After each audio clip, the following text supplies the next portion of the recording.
Well, it's Monday, February 9th, 2026. I'm Brittany Noble, and here's what's coming up on The Breakdown. A new ruling has rejected Democrats' plea to open early voting sites on 3 public North Carolina universities. That includes North Carolina A&T. Economist Dr. Finnie will join us today to break down Black unemployment trends, job growth, and what the latest research means for workers. Menopause is hitting Black women harder, and many are not getting the care they need. Dr. Myiesha Taylor breaks down the disparities, the stages, and what women can do to take their power back. The breakdown starts right now.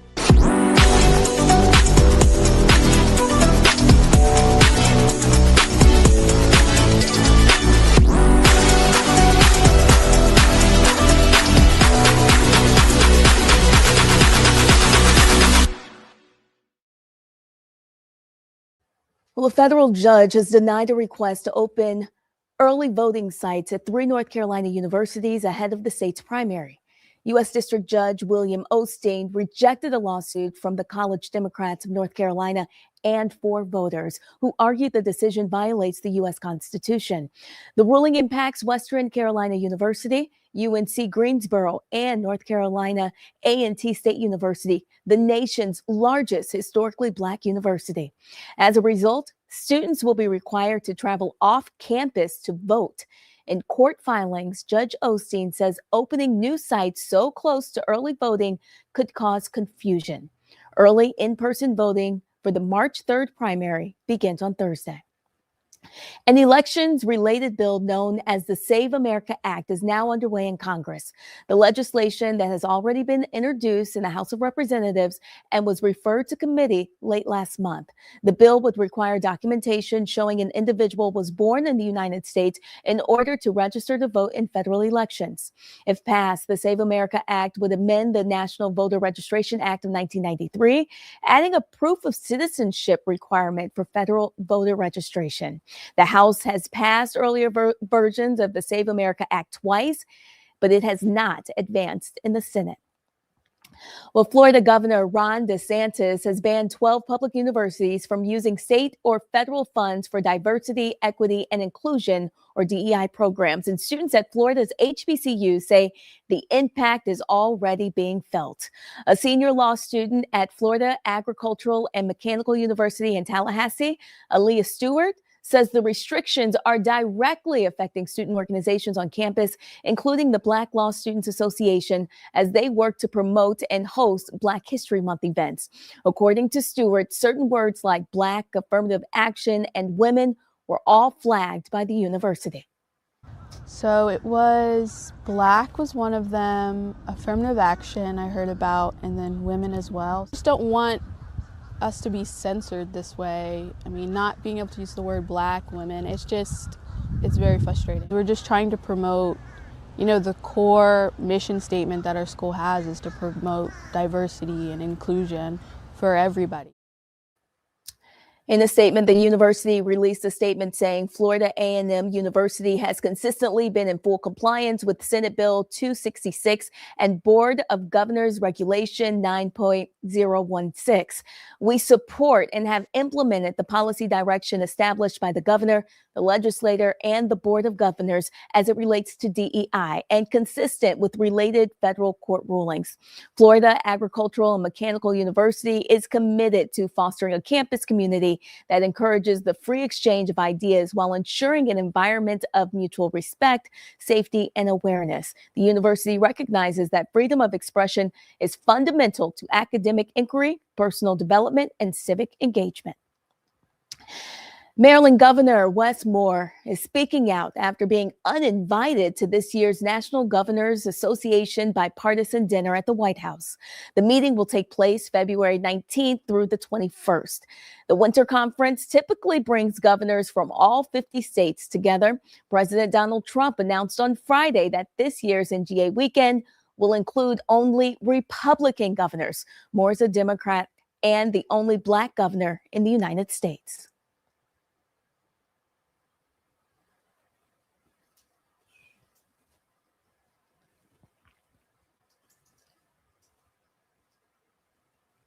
From your perspective, why are you being excluded from this dinner?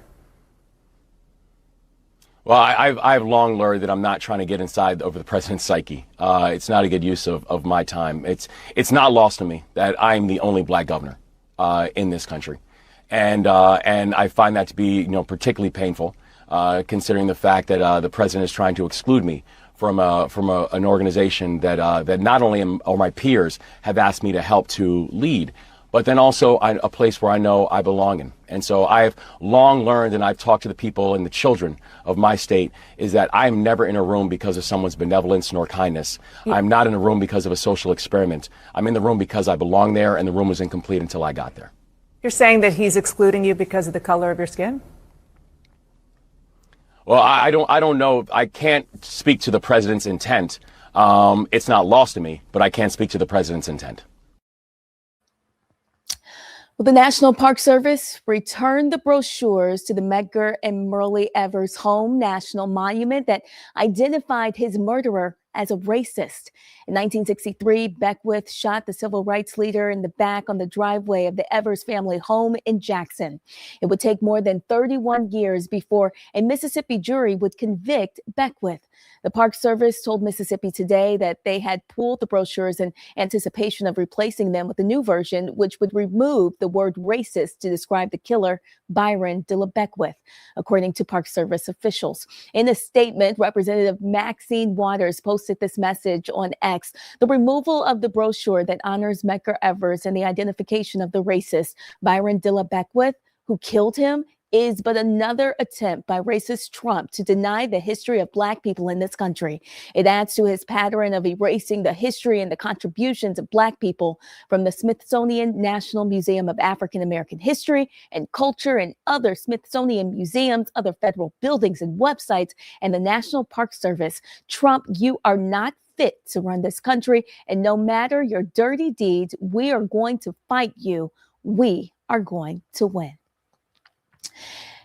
In Houston, Jack Yates High School is celebrating 100 years. Located in the city's 3rd ward near Texas Southern University, Yates serves students in grades 9 through 12 and is known for its strong athletic programs as well as magnet programs.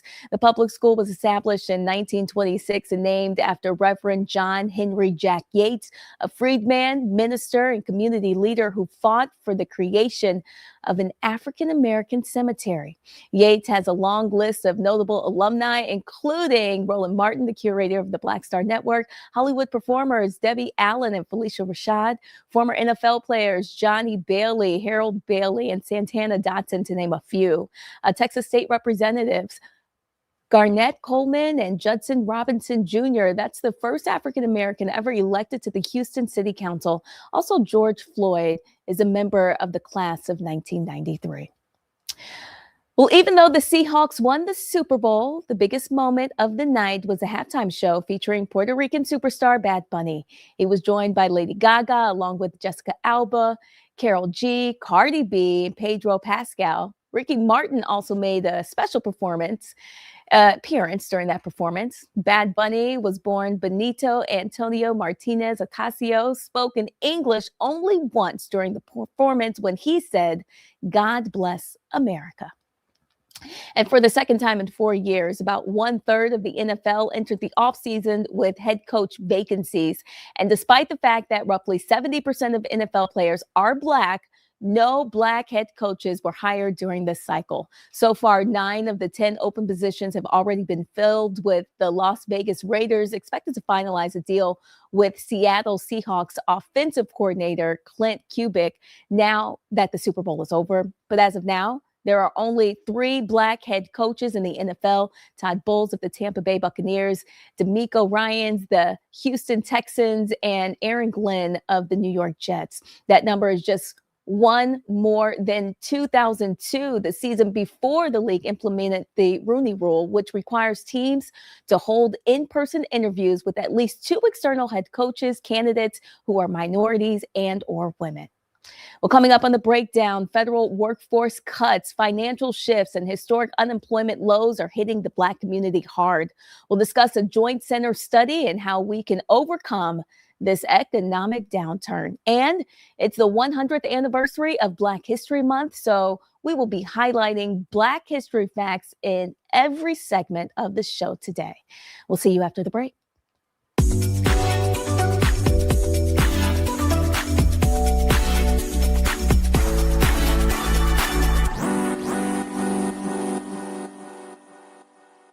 With medicine and science under attack, I want to keep you and your family informed and healthy.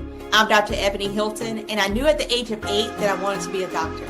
So I studied hard and became the first African-American female anesthesiologist hired at the Medical University of South Carolina since its opening in 1824. And I always say I was made into a doctor, but I was born to be a mom. And as a new mom, wife, sister, daughter, and friend, I understand how frightening a medical crisis can be. I care for individuals on some of the worst days of their lives, and it's my mission to provide you with a safe space to gain clarity on issues affecting your mind, body, and soul. I recognize that there are health disparities, particularly as it pertains to race, and I want to help bridge the gap between you and your healthcare providers. Join me every Thursday for Second Opinion on the Black Star Network, where each week I'll invite experts from various medical fields to share the latest health news. We'll discuss topics such as the vaccine debate, mental and sexual health, medical bias, infertility, menopause, andropause, nutrition, and aging. Together with my medical colleagues, we aim to provide you with a second opinion. Don't miss it, Thursdays only on the Black Star Network.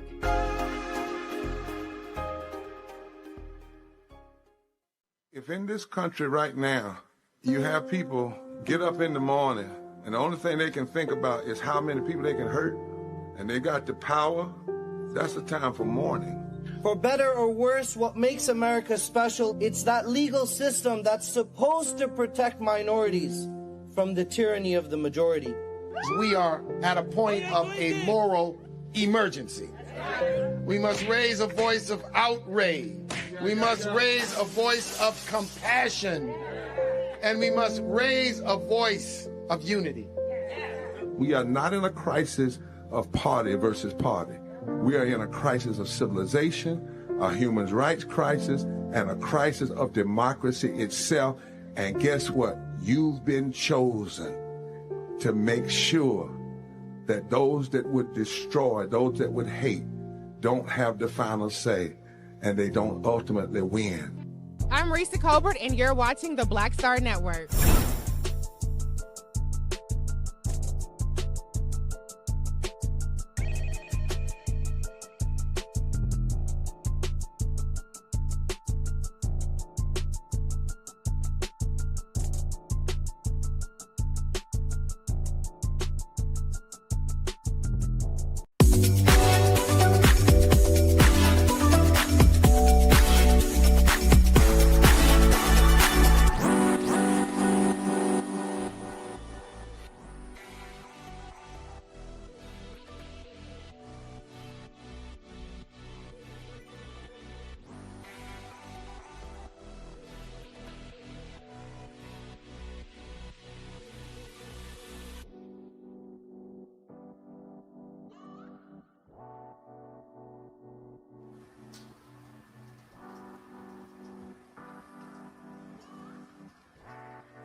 Well, for millions of Americans, the reality still feels like inflation is winning and wages just are not keeping up.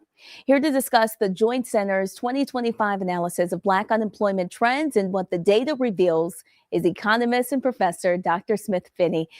Welcome to the breakdown. Thank you so much for having me. Very happy to be here.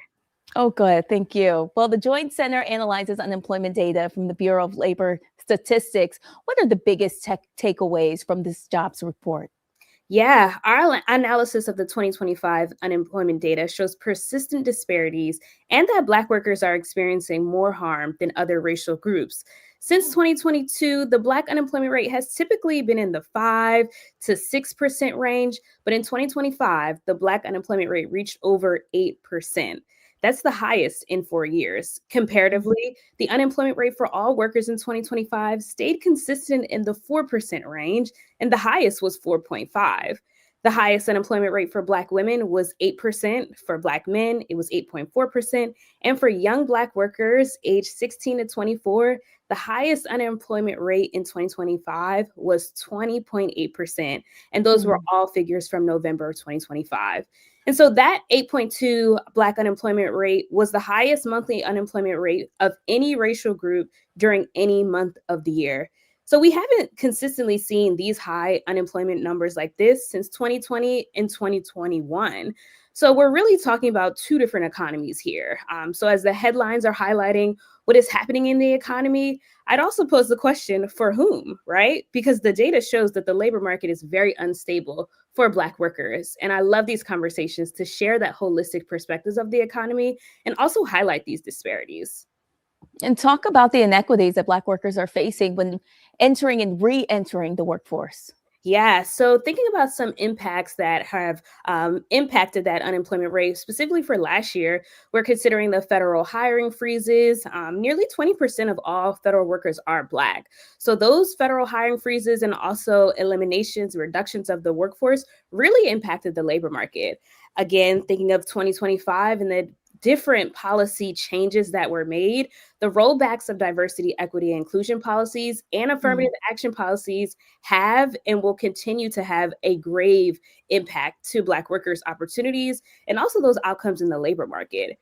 As we're changing the workforce due to technology, again, there's a lot of jobs at risk of automation, and thinking about the upskilling and reskilling opportunities, again, without those DEI and targeted outreach, and then other opportunities for upskilling, we consider who's going to be in the workforce and how are Black workers able to upskill, again, in this divisive environment that we're in.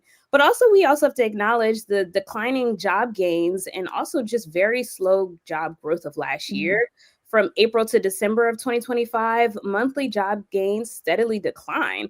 And those total job gains in 2025 were the weakest since 2020. So those are just some factors that we know had a grave impact. And some of those policy levers aren't changing. And the political environment seems to not be changing as well, which continues to impact the labor market, but also what opportunities are available for Black workers. Do you think it's important for Black workers to be prioritized to maybe combat this high unemployment rate? Yes, looking at the data and the grave disparities, there is no other option but to have targeted solutions to directly impact the conditions and the economic opportunities that Black workers have, right? I think we only have to expand those options just because of the experiences, but also looking at the data, Black workers are being harmed. And I think we should have some direct impacts to improve that unemployment rate, but also just economic outcomes as a whole. Let's take a closer look at the data. How much of the story is about wages just not keeping up with the cost of living? Well, we know inflation definitely is a big impact factor of not just the economic outcomes, but the economic conditions, even if you have a job, right? So I don't think it is disconnected at all. I think we need more data to show how that is intricately impacting Black workers specifically. But I can say without any data, it's definitely not making it easier for Black people to survive even with a job or even just have consistent economic stability, even with a job, or as they transition in and out of the workforce. That inflation and the cost of living, again, is very impactful, and it threatens economic security as well. What has this report shown you about Black employment and the racial wealth gap? Yeah, I think we have to pay attention. I think the data is very alarming. And I think as we're seeing that data that happened in 1 year alone, we're looking forward to what policy levers we can continue to advocate for. So that data looks much different even this year. The job report is going to be coming out on Wednesday. So we're looking forward to seeing what the conditions are going to start to be, but also as we consider to be strategic about what policy solutions that we need to propose to make sure that Black workers are going to be doing much better at the end of the year or even the middle of the year. We cannot go back. If we're looking for jobs, what industries are driving the job growth right now? Absolutely. Technology, as I mentioned, thinking about the emerging jobs that will come on top of that. AI is definitely going to be a big impact factor on what jobs continue to exist. So I definitely think anything revolving in technology is definitely going to continue to be in demand. So I do think those opportunities that are specific to the tech industries could be significant and could continue to have more opportunities for jobs as well. I mean, I get it. We keep hearing about layoffs in tech and corporate restructuring, yet companies are still posting major profits. Can you explain the disconnect? I think there's a lot happening, so I can't point to just one thing. But I think we're starting to see a little bit of a skills mismatch, right? There's a lot of opportunities maybe on the rise, but there's not a lot of people that have those same competencies that make them excel in some of those industries or the skills that some of the employers are looking for. So I think we just have to bridge that disconnect, but it's conversations like these that continue to have us look at what's going on and continue to investigate how it is the landscape is continuing to change over the years as well. How would you say this jobs report might affect what the Federal Reserve might do next with the interest rates? Yeah, so in January, they held still with not cutting any of the interest rates. I think as we're looking at the all workers unemployment rate, again, as it considerably is in the fours, I think the new jobs day data on Wednesday may give us a better picture of what they're going to do next. But I do hope they continue to examine holistically what the labor market looks like and who's being the most impacted, which is Black workers. If you had to forecast based on what we're seeing today, what kind of year will this year shape up to be for the average worker? I think I'm hopeful as I continue to hope. And I think looking at the data, I am hopeful but cautiously aware of what it looks like to continue to widen these disparities if no policy change happens. So I'm hopeful for more policy change, and we'll continue to examine that labor market outcomes each month as we do at the Joint Center.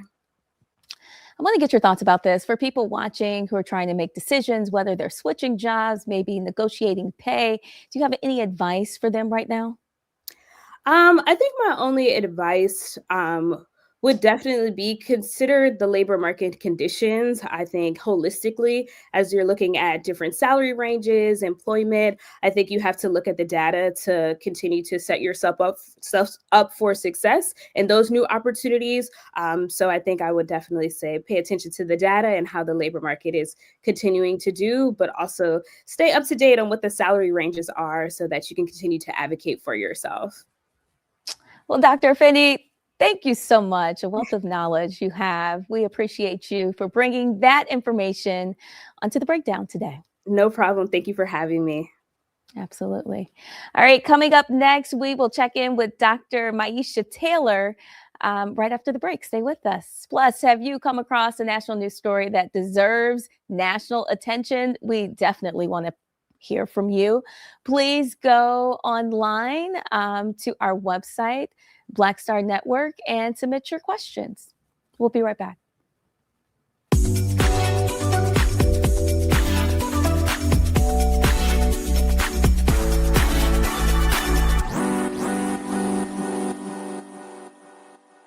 They said the quiet part out loud. Black votes are a threat, so they erased them. After the Supreme Court gutted the Voting Rights Act in 2013, Republican legislatures moved fast. New voter ID laws, polling place shutdowns, purges of black voters from the rolls. Trump's Justice Department didn't stop it, they joined in. In 2018, his DOJ backed Ohio's voter purge system, a scheme that disproportionately erased black voters. Their goal, erase black votes and political power. Yeah, that happened. These are the kinds of stories that we cover every day on Roland Martin Unfiltered. Subscribe on YouTube and download the Black Star Network app. Support fact-based independent journalism that centers African Americans and the issues that matter to our community.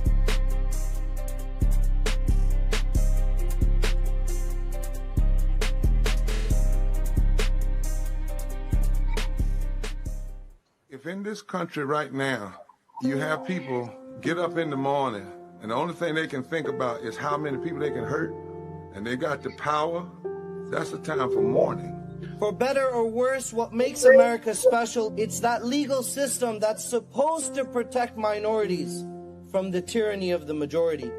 We are at a point of a moral emergency. We must raise a voice of outrage. We must raise a voice of compassion. And we must raise a voice of unity. We are not in a crisis of party versus party. We are in a crisis of civilization, a human rights crisis, and a crisis of democracy itself. And guess what? You've been chosen to make sure that those that would destroy, those that would hate, don't have the final say, and they don't ultimately win. What's happening? This is your man, Motown recording artist Kim. You are watching the Black Star Network.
Well, in the Noble Spotlight today, we have Dr. Myiesha Taylor. She's a board-certified emergency medicine physician, integrative and functional medicine expert based in North Texas. She has more than 20 years of clinical experience. Dr. Taylor, thank you so much for joining us on The Breakdown.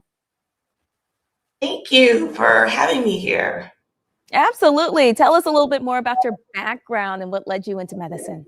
Absolutely. Well, like you said, I'm an emergency medicine physician by training, but honestly, as I've navigated life as a Black woman who has to seek healthcare within our healthcare system with all of its attributes and deficits, I decided to expand my scope and go into integrative medicine. And integrative medicine is a type of medicine that kind of looks at the whole picture. So we zoom out and take a more holistic view as we look at how the systems within our body interact with each other and try to address the system rather than an emergency setting when everything falls apart, or in silos with highly specialized, medicine. And I saw that you recently wrote an article, Menopause Hits Black Women Harder. Let's get them the help they need, in the Star Telegram. Can you tell us a little bit about what led you to write that? Yes, as a woman who is navigating midlife, as a patient, as a Black woman, but also as a physician, I have a lot of conversations with a lot of women, particularly Black women, friends, sorority sisters, Jack and Jill moms, right? And basically the story is the same.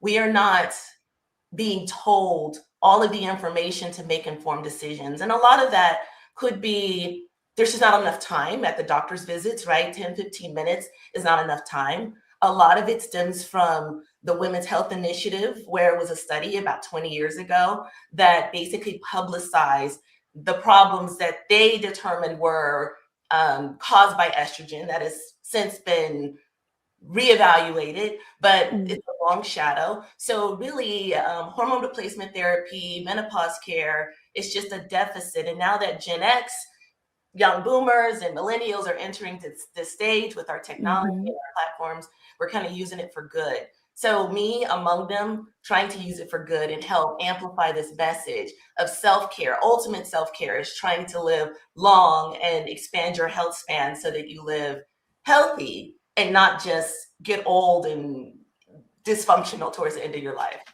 Yeah. So why would you say that Black women are suffering more with menopause? Yeah, that's a great question.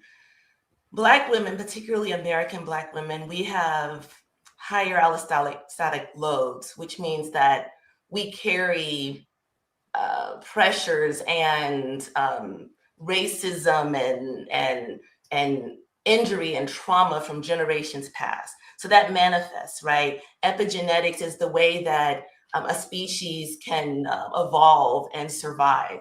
Well, our ancestors and the trauma that they've been through is actually reflected in our physiology. So that's at baseline.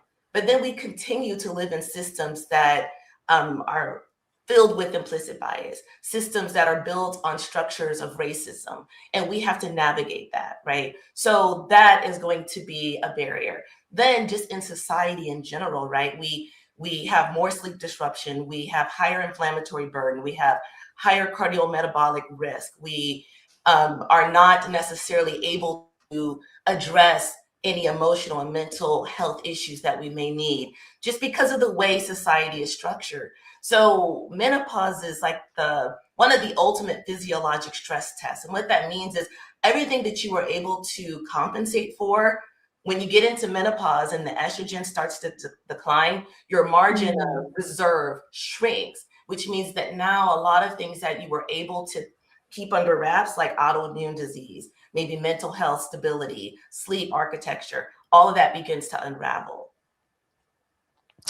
And so why do Black women, would you say, we're entering menopause a little bit earlier than whites? We are. So that's also, we tend to experience symptoms that are more profound, and studies have connected symptom expression to risk, right? Cardiometabolic risk, blood pressure, insulin resistance risk, obesity risk. So those risks that are a result then manifest as disease, right? Normal menopause can begin at age 45. Average age is about 51 in our country. Perimenopause is the time leading up to the final menstrual period, can start normally 7 to 10 years prior to that final menstrual period, which means that at age 35, it could be completely normal for a woman to be in perimenopause. And so often they are dismissed. If a woman is 37 years old and she's having hot flashes and goes to the doctor, more times than not, she's going to be told that she's too young, or hormones or labs look normal, but she's still having these perimenopause and her health is suffering as a result. Could you break down the stages of menopause?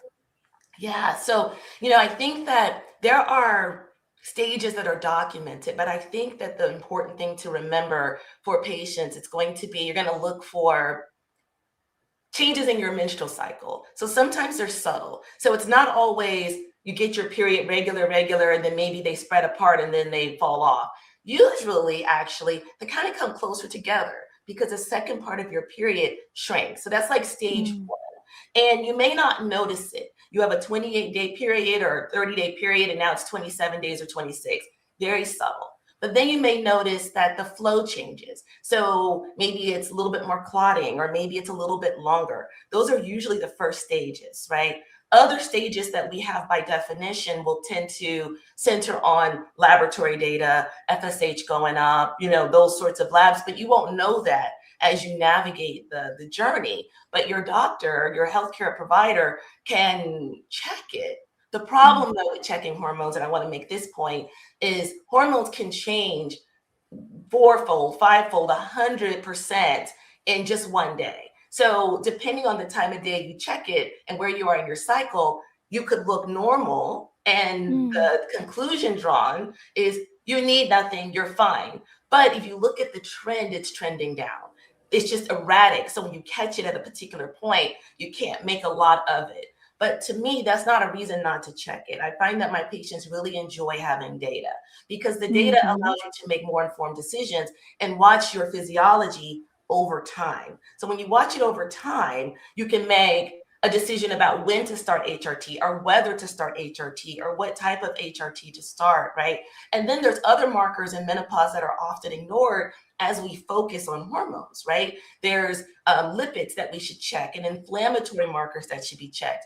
Insulin should be checked along with your hemoglobin A1C and blood sugars, right? Because if you have an insulin that's very high, your sugar may look normal, but it's taking your body a lot of insulin to keep that sugar normal. Well, we want to identify that when it's high insulin before the sugar changes so that we can intervene then, right? So I want to also make the point that this is a systems, a holistic and integrative picture that we're looking at. It's not just OB-GYN, for instance. It's not just looking at your uterus, not just looking at your breast. It's looking at your brain. It's looking at your mood. It's looking at your metabolism. It's looking at your weight. It's looking at your skin, your hair, your bones, right? It's a whole systems integrated approach that should be taken.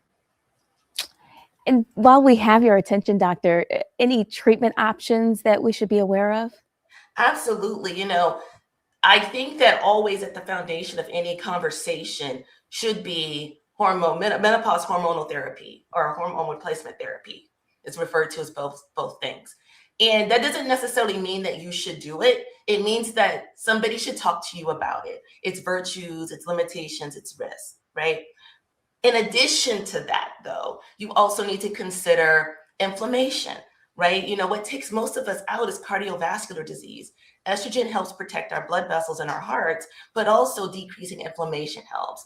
Making sure the lipids that you have, the cholesterol that you have, not just the number, but how are they behaving, right? Your inflammatory markers, there's other markers that we can check so that we can modify your diet, right? GLP-1s may have a role and their role is expanding. Even if you're not looking to lose weight, they may serve a role in inflammation. They may serve a role in metabolic health. So a lot of these are very nuanced conversations that are not cookie cutter. There's a lot of supplements that could be helpful depending on where you are in the journey and what your biology is like, right? You know, again, just helping with those foundational pillars of inflammation. That's our number one thing, and that's our number one killer at its core is inflammation. So if we can adjudicate the level and then mitigate the risk, I think that is really the underlying approach to all care, but particularly when you lose resiliency in midlife. All right, Dr. Taylor, I cannot let you go before you tell me about your meaningful connection to the cultural legacy of Disney's Doc McStuffins. Yes.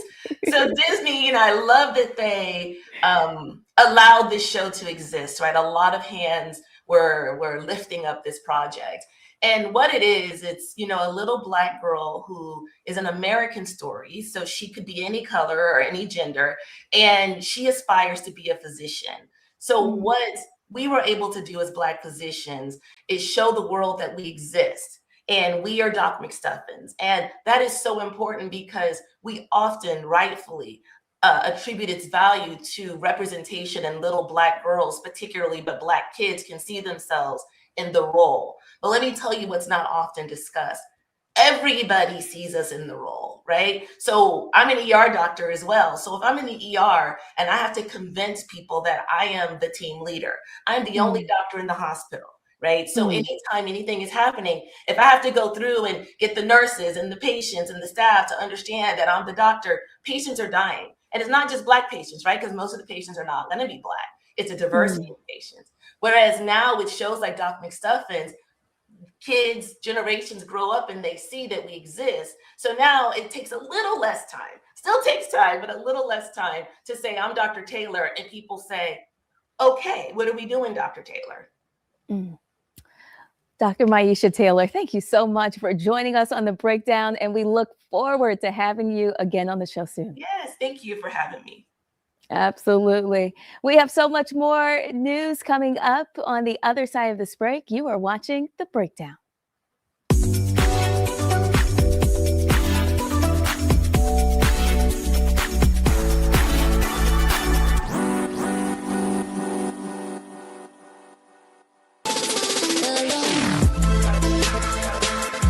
Hey y'all, welcome to to The Other Side of Change, only on the Black Star Network and hosted by myself, Bria Baker, and my good sis, Jamira Burley. We are just two millennial women tackling everything at the intersection of politics, gender, and pop culture. And we don't just settle for commentary. This is about solution-driven dialogue to get us to the world as it could be and not just as it is. Watch us on the Black Star Network, so tune in to The Other Side of Change.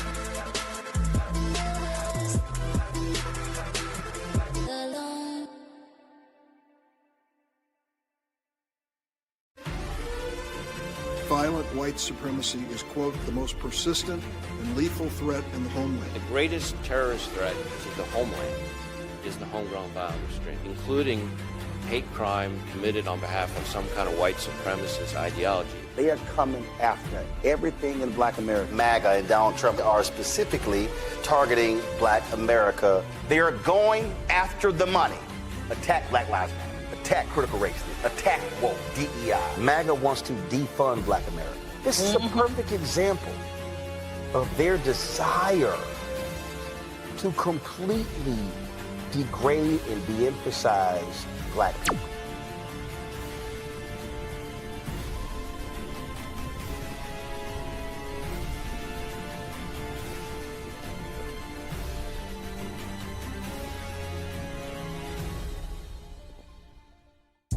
Hi, I'm Swing Cash, Basketball Hall of Famer, and you're watching Black Star Network.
Well, if you missed it on Roland Martin Unfiltered, Roland discussed the racist video that President Donald Trump posted on his Truth Social account. The video featured former President Barack Obama and former First Lady Michelle Obama using dehumanizing imagery that has long been associated with white supremacy. Roland also shared responses from politicians, Democrats, and Republicans regarding this blatantly racist post. Immediate backlash across the political landscape. Okay? So Deadline.com asked the White House for a response. This is what Carolyn Levitt, the chief White House liar, said in response to this video. This is from an internet meme video depicting President Trump as the king of the jungle and Democrats as characters for the Lion King. Please stop the fake outrage and report on something today that actually matters to the American public. Well, here's the problem. There are no monkeys in the Lion King. All of a sudden, folks responding. Maryland Governor Wes Moore. The president's post on Truth Social goes beyond a dog whistle. It is blatant racism, relying on imagery that has long been used to demean and dehumanize Black people. But this moment is about more than a single post. The words our leaders choose matter. The images they invoke matter. It shapes how we see one another and the kind of country we are deciding to be. Leadership is about bringing people together, not tearing each apart. Republican Senator Roger Wicker of Mississippi said, "This is totally unacceptable. The president should take it down and apologize." Now, it went on and on and on. Now, of course, that MAGA leprechaun comedian Terrence Williams, he put out fake news alert. Trump didn't post this monkey video of the Obamas lying Democrats.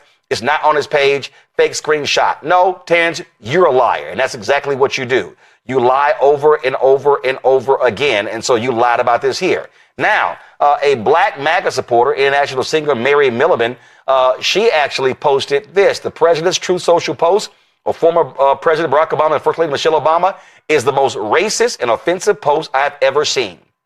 It is completely beneath the American presidency and most importantly, is opposite of the spirit of God. It is rather the spirit of Jim Crow. POTUS, Black America is America. Take it down and do better. South Carolina Republican Tim Scott posted this. He said it's the most. He said first of all, he said, I hope this is fake. He said, but this is the most racist thing. This is what he said. Praying it was fake because it's the most racist thing I've seen out of this White House. The president should remove it. Now remember what I said. The White House initially defended it, but then all of a sudden, about around noon, they took it down. Now, according to several social media outlets, Senator Tim Scott called Trump. Trump talked to him, and then after their call, he said that they took it down and say, oh, they blamed a White House staffer. Now, we always known who he was. Remember, when he said Obama wasn't born here in America, and then he kept pushing that lie. Now, remember when he also ran the first time, 2015? Remember when Lindsey Graham actually had some balls? When he actually had some guts? When he wasn't kissing Trump's ass? This is what South Carolina Republican Lindsey Graham actually said about the racist Donald Trump in 2015. I want to talk to the Trump supporters for a minute. I don't know who you are, and I don't know why you like this guy. I think what you like about him, he appears to be strong when the rest of us are weak. He's a very successful businessman, and he's going to make everything great. He's going to take all the problems of the world and put them in a box and make your life better. That's what he's selling. Here's what you're buying. He's a race-baiting, xenophobic, religious bigot. He doesn't represent my party. He doesn't represent the values that the men and women who wear the uniform are fighting for. I've been in the Air Force for 33 years. I retired this June. He's the ISIL Man of the Year, by the way. He just got back from Iraq a week ago this Monday. I know. We interviewed you live from there. You were with Senator John McCain, and you were going into Iraq to get a status report. What were they saying there about all of this? The military leadership and the diplomatic corps. Now, we have young men and women in harm's way all over the world, particularly in the Mideast. They were concerned about this rhetoric because the enemy will use it against us. So what was a concern last week has to be DEFCON 4 this week. Because what Mr. Trump is doing, and I don't think he has a clue about anything, he's just trying to get his numbers up and get the biggest reaction he can. He's putting our soldiers and diplomats at risk. He's empowering the enemy. And this ban, if it's actually enacted, would take people who have been interpreters, who came to our side in Iraq and Afghanistan, who are under siege in their own countries, and basically becomes a death sentence for them. Now, that's when Lindsey Graham wasn't an ass kisser. He's a total ass kisser right now. This is Republican Senator John Curtis of Nebraska. The post was blatantly racist and inexcusable. It should never have been posted or left published for so long. Again, this is a Republican here. This is Republican Mike Turner, who's running for the U.S. Senate in Michigan. I do not feel the need to respond to every inflammatory statement made by the White House. Right there, that says a whole lot. However, the release of racist images of former President Barack and First Lady Michelle Obama is offensive, heartbreaking, and unacceptable. President Trump should apologize. So he goes further. He's saying don't just delete, he should apologize. Now, for a long time, let's see here. Black Republicans in Congress, other than Tim Scott, Byron Donalds, they posted, oh, he called the White House and was told it was a staffer, and that was it. No statement, no nothing. Coward. Wesley Hunt, Congressman from Texas, nothing. Coward. For the longest, Burgess Owens, former NFL player, congressman from Utah, didn't say anything. An hour ago, he finally tweeted, I'm aware of the Truth Social post that circulated earlier. The imagery was wildly offensive and inappropriate. And as a black man, I find it especially troubling. It never should have been shared or even created. And I'm glad it has been taken down. Reports indicate it may have been posted in error by a staff member, but regardless, we all have a responsibility to use care and good judgment with the content we produce and distribute. But we know who this racist is. We know exactly who he is.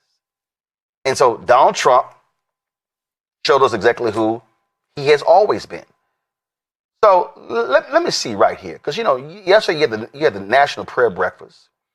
And you got so-called Christian leader Franklin Graham. Let me, this it? Come on, go to my iPad.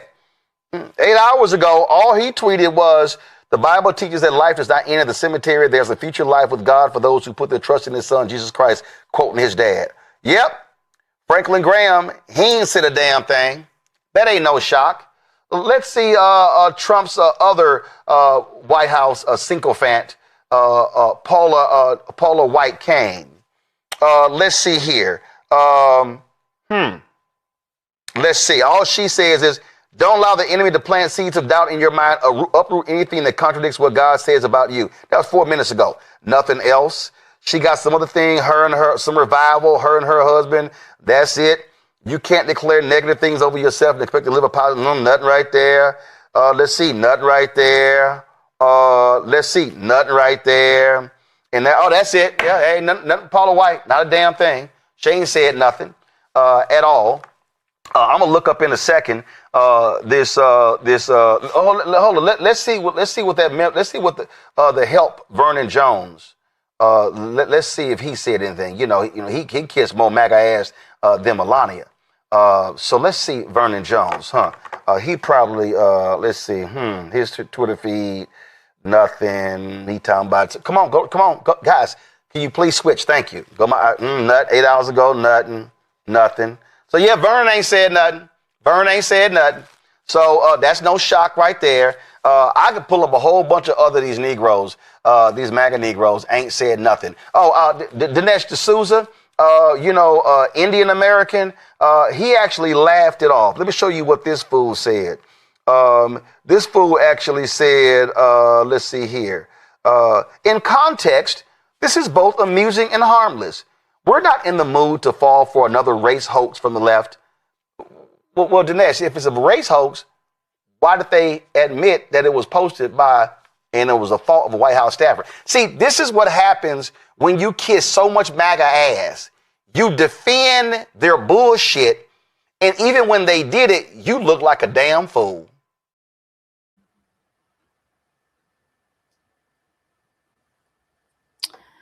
Well, coming up tonight on Roland Martin Unfiltered, Roland will talk about the MAGA backlash to Bad Bunny's Super Bowl performance.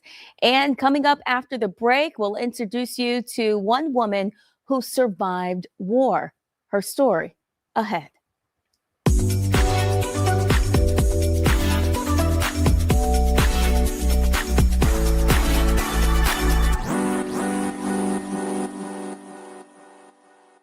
With medicine and science under attack, I want to keep you and your family informed and healthy.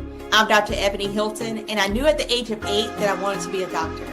So I studied hard and became the first African-American female anesthesiologist hired at the Medical University of South Carolina since its opening in 1824. And I always say I was made into a doctor, but I was born to be a mom. And as a new mom, wife, sister, daughter, and friend, I understand how frightening a medical crisis can be. I care for individuals on some of the worst days of their lives, and it's my mission to provide you with a safe space to gain clarity on issues affecting your mind, body, and soul. I recognize that there are health disparities, particularly as it pertains to race, and I want to help bridge the gap between you and your healthcare providers. Join me every Thursday for Second Opinion on the Black Star Network, where each week I'll invite experts from various medical fields to share the latest health news. We'll discuss topics such as the vaccine debate, mental and sexual health, medical bias, infertility, menopause, andropause, nutrition, and aging. Together with my medical colleagues, we aim to provide you with a second opinion. Don't miss it, Thursdays only on the Black Star Network.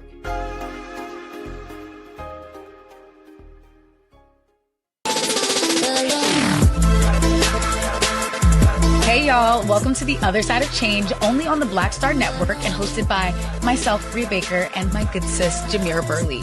We are just two millennial women tackling everything at the intersection of politics, gender, and pop culture. And we don't just settle for commentary. This is about solution-driven dialogue to get us to the world as it could be and not just as it is. Watch us on the Black Star Network, so tune in to the other side of change.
Well, the Sierra Leone Civil War began in 1991. It lasted more than a decade, ending in 2002.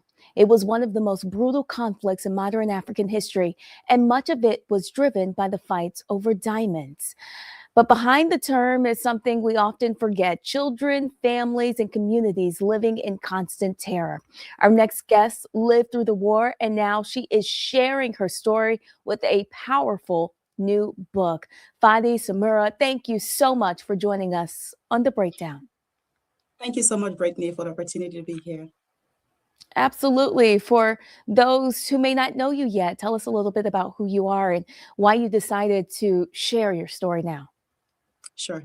My name is Finnie K. Samura from West Africa, Sierra Leone. I was born there, and like Brittany said, I survived a civil war in Sierra Leone for more than 12 years. And by the grace of God, I was able to come to the United States and to seek refuge here as a refugee, coming here as a teenager. And I'm currently here in the United States. I'm a mom, I'm a wife, and I'm an author, a minister of the gospel as well.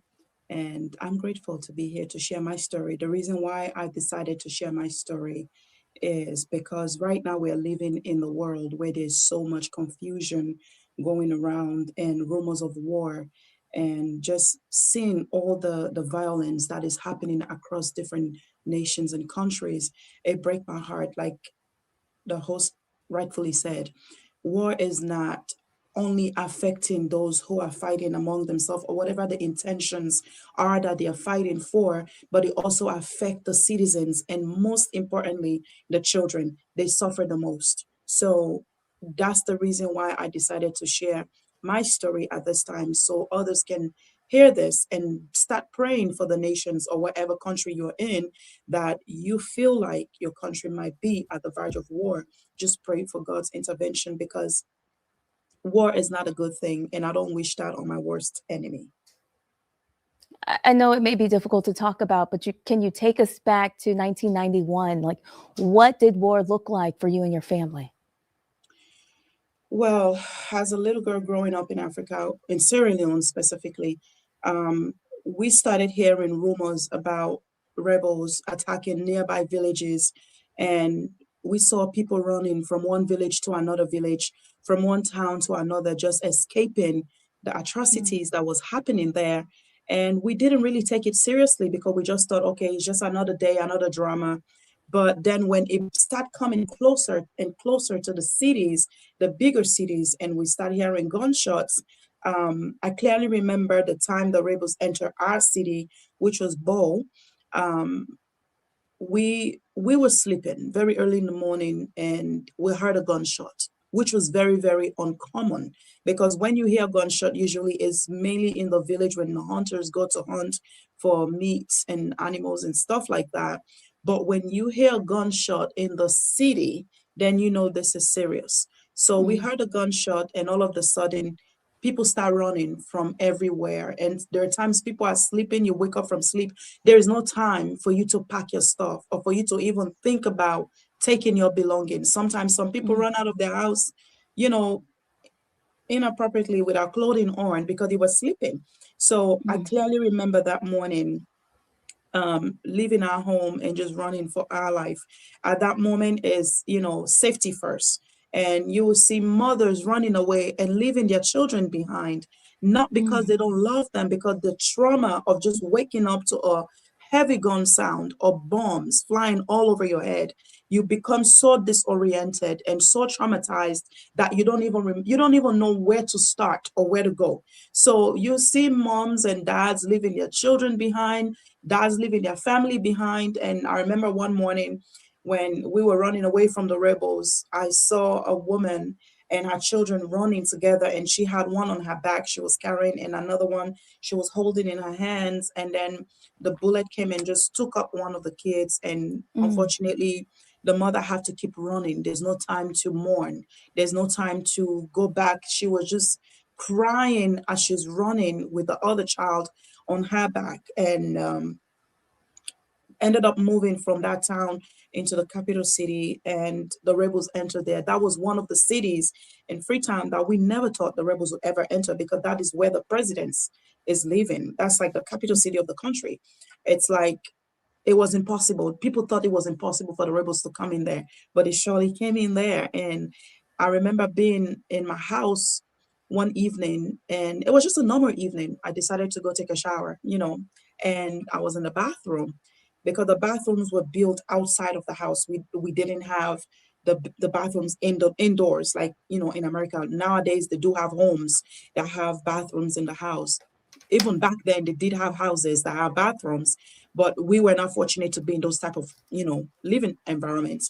So we had to go outside and take a shower. I was in the bathroom and I heard the bullets flying, and I just knew, oh my God, not again. Like again, like we have to go through this again. So I managed to crawl out of that bathroom, ran upstairs.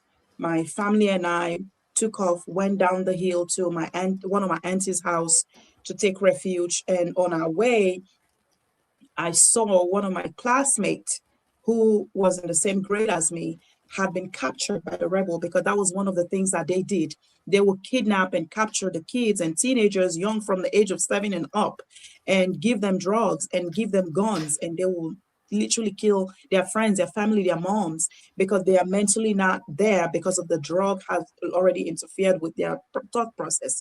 So I saw one of my classmates with a gun laying in ambush to kill. And I told my mom, I like the lady who was going with me, I almost screamed, and they kind of held my mouth like this, because had I screamed, they would have killed us, because he knew me. And we just kept running, went to that family friend's house. While we were there, again, the rebels entered in that particular neighborhood. While we were in the room, the gunshots started all over. I'm just trying to summarize this because my testimony is long. The gunshot started again. I was sleeping, because at this point I hadn't slept for days, because we're just constantly under gunshots. Constantly. You don't even think about food, because every part of your body is numb. In that moment, you're just thinking about survival, whether you're going to die or leave. You don't know when you're going to die. And while I was sleeping, just to take some rest, everybody fled the house, and I was the only one left in the house. It was a 2-story building. I was walking to this gun shooting, went out to the living room, realized I was the only one in that living room. But what I didn't know, there was an elderly woman who was also in the guest room, who was bedridden. And there were some guests who had came to that family friend's house to take refuge. They were in the bathroom. I ran in the bathroom to go seek refuge, because normally they would say, go and lay down in the bathtub. They happen to have a bathroom in their home. So with the intention to go in there to lay down in the tub, the bathroom was so packed with people. And there's nowhere for me to stay. And at that time, the house that I was in, the downstairs of it, because it's 3-story building, downstairs was already on fire. The rebels had already put the house on fire. And I can feel the floor warm. It was so warm, my legs, I can't even put my feet on the floor. I remember taking the picture of Christ on the wall. At that time, I had just given my life to Christ as a teenager. I laid the picture on the floor, and I started praying, asking the Lord, if you save me out of this fire, I will serve you for the rest of my life. And in that instant, I heard the rebels coming upstairs to the other floor to try to kill whoever in there. And I heard them saying, Operation No Living Thing. If you go in there, anyone you find, kill them. And while they were saying that, I can literally see my death right in front of me. But it did not distract me. I kept praying and asking the Lord, if I survive this, I will give you everything and serve you for the rest of my life. Long story And short. so you were able to write your testimony. You were able Yes. to put your words into a book, and it takes us through so many different emotions, Yes, ma'am. faith, fear, loss, anger. How do you keep going when everything around you at a point was so uncertain? Well, again, it's the grace of God, because in that moment, God really kept me calm.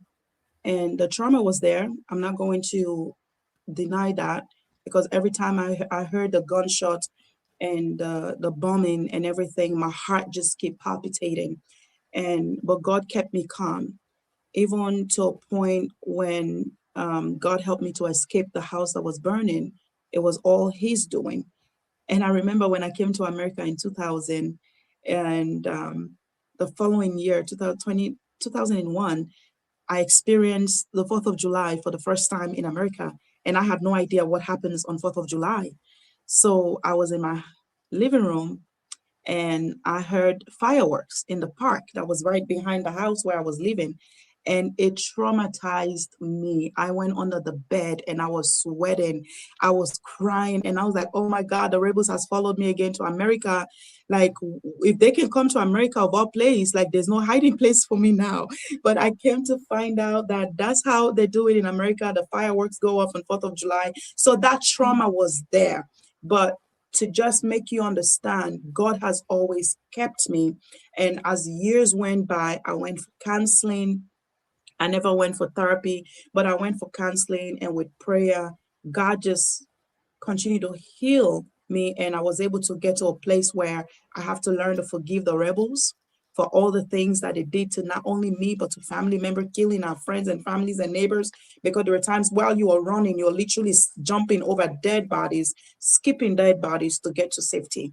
And I personally have been shot at multiple times, like the bullet will pass through my left or my right ear, but it would not touch me, all to the glory of God. So I would say the reason why I'm still here and I'm able to write my book many years after this experience is by the grace of God. So that's why I just want to put my story out there for anyone who have been through any type of trauma, to take courage and know that that's not the end of it. And there's always going to be a bright light at the end of the tunnel. And whatever you're going through is going to be a testimony for someone else to be encouraged, to be empowered, and to be strengthened. Well, we want to thank you so much, Finnie, for sharing your story. Again, you can support her by reading her book, How I Survived the Sound of War. And where can we buy that book at, Finnie? Absolutely. My book is available here on Amazon.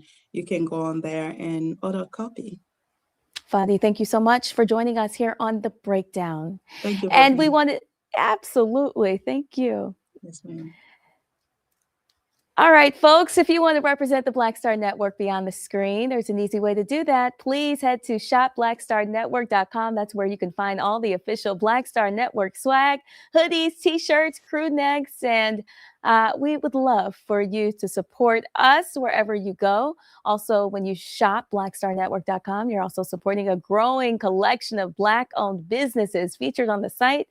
It's a one-stop shop if you're still looking for a Valentine's gift for the special love in your life. All right, that's going to do it for us today on The Breakdown. We want to thank you for spending part of your day with us. Be sure to keep the conversation going online. We also want to hear from you. Send us your questions, your story ideas, what's happening in your community. Let's connect. Don't forget, we'll be right here tomorrow with more news, context, and more voices that matter. For more news, special coverage, and on-demand content, of course, visit blackstarnetwork.com and check out everything that's happening across the network. I'm Brittany Noble. Follow me online, The Noble Journalist, and we'll see you again